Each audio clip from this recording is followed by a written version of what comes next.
নমস্কাৰ প্ৰিয় দৰ্শক, মই ইন্দ্ৰাণী আপোনালোক আটাইকে পুনৰ এবাৰ মোৰ পাকঘৰত স্বাগতম জনাইছোঁ। আজি মই আপোনালোকৰ কাৰণে লৈ আহিছোঁ মছলা দিয়া গাখীৰ বা মছলা মিল্কৰ এই ৰেচিপিটো।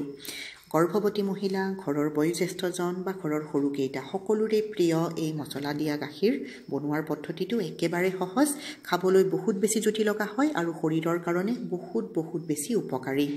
এচিডিটি হ'লেও এই গাখীৰ যদি ঠাণ্ডা কৰি আপোনালোকে খায়, এচিডিটি ভাল হৈ যায় বুলি কয়। গতিকে প্ৰিয় দৰ্শক, আজিৰ ৰেচিপিটো ভাল পাই যদি লাইক আৰু শ্বেয়াৰ কৰিবলৈ নাপাহৰে যেন। যিবোৰ দৰ্শক আজি প্ৰথমবাৰলৈকে মোৰ চেনেলত আহিছে, অনুগ্ৰহ কৰি চেনেলটো ছাবস্ক্ৰাইব কৰিবলৈ নাপাহৰিব। আহক তেনেহ'লে বনাওঁ।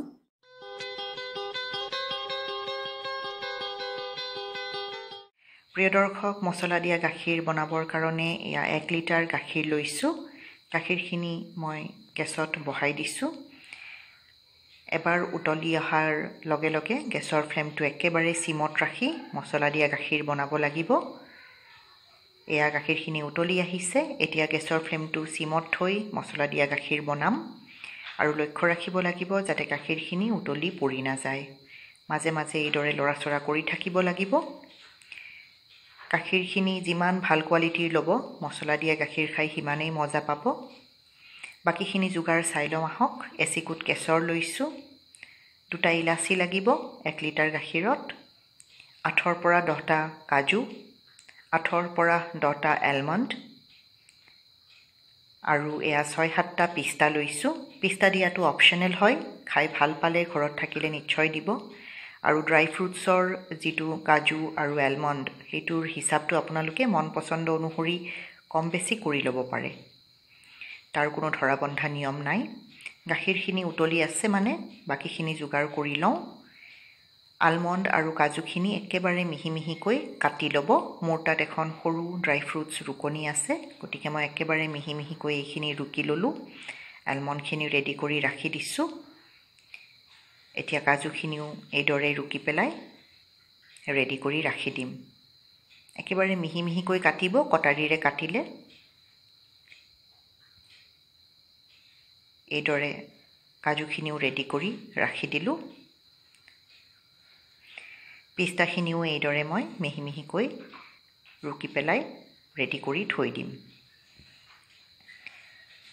কাজু, পিস্তা, আলমণ্ড গোটেইখিনি ৰেডি হৈ গৈছে। এতিয়া ইলাচি 2টা খুন্দুনাটোত অকণমান খুন্দি লৈ পেলাই ভিতৰৰ গুটিখিনি ব্যৱহাৰ কৰিম, ওপৰৰ বাকলিটো মই পেলাই দিম। আপোনালোকে যদি ইলাচি ঘৰত গুড়ি নকৰে, তেতিয়াহ'লে বজাৰৰ পৰা যি ইলাচিৰ গুড়ি কিনি আনি পেলাইও ব্যৱহাৰ কৰিব পাৰে, কথা নাই। এতিয়া ভিতৰৰ গুটিখিনি একেবাৰে ভালদৰে খুন্দি লৈ মিহি পাউডাৰৰ দৰে বনাই ল'লোঁ আৰু এইখিনি এতিয়া গাখীৰত মই যোগ কৰি দিম। ভালদৰে মিলাই দিম।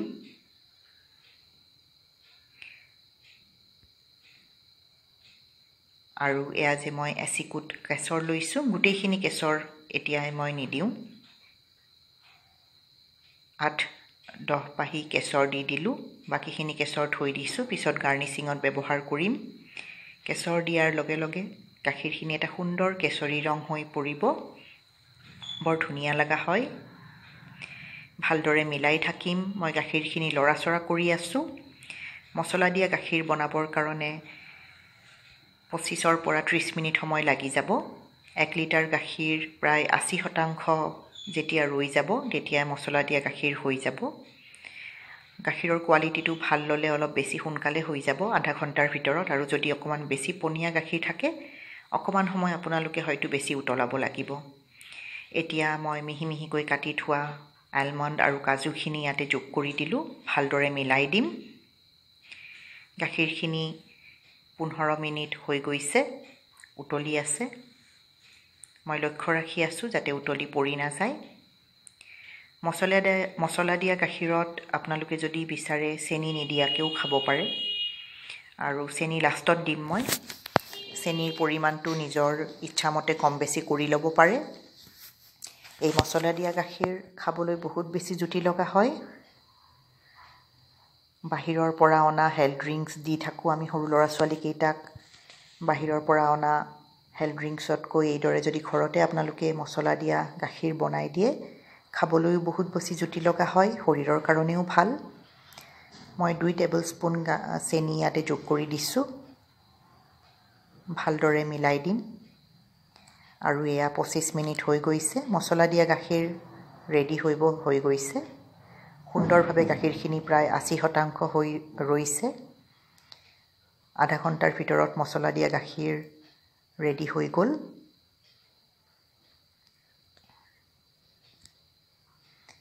এতিয়া গৰমে গৰমে মই আপোনালোকৰ সন্মুখত পৰিৱেশন কৰি দেখাম।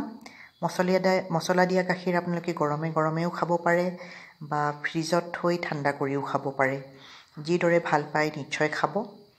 ঠাণ্ডাৰ দিন পৰিছে। এতিয়া ঠাণ্ডাৰ দিনত ৰাতি শুব যোৱাৰ আগতে যদি এইদৰে এগিলাচ মছলা দিয়া গাখীৰ খাই সুন্দৰ টোপনি আহিব। শৰীৰৰ কাৰণে যথেষ্ট উপকাৰী। নিশ্চয় বনাব। আজিৰ ৰেচিপিটো চাই আপোনালোকে মছলা দিয়া গাখীৰ বনাই খাব বুলি আশা ৰাখিলোঁ। খাই কেনেকুৱা পালে কমেণ্ট এটা কৰি জানিবলৈ মোক নিশ্চয় দিব।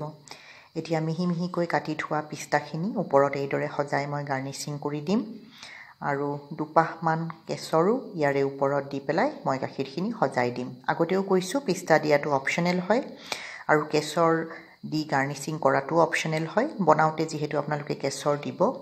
এয়া গৰম গৰম মছলা দিয়া গাখীৰ আপোনালোকৰ কাৰণে। আজিৰ ৰেচিপিটো চাই কেনেকুৱা পালে কমেণ্ট এটা কৰি জানিবলৈ নিশ্চয় দিব প্ৰিয় দৰ্শক। ৰেচিপিটো ভাল পাইছে যদি লাইক আৰু শ্বেয়াৰ কৰিবলৈ নাপাহৰে যেন। আজি সময় উলিয়াই আপোনালোকে মোৰ এই ৰেচিপিটো চালে বহুত বহুত ধন্যবাদ।